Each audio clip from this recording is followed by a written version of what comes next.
ketemu kowe sepisan maneh.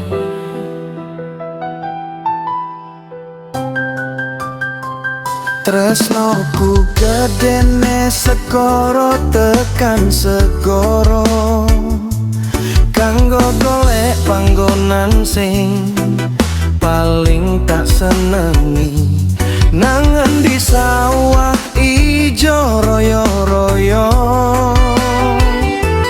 kanggo ketemu kowe sepisan maneh.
Tresnoku gedene segoro tekan segoro, kanggo golek panggonan sing paling tak senengi.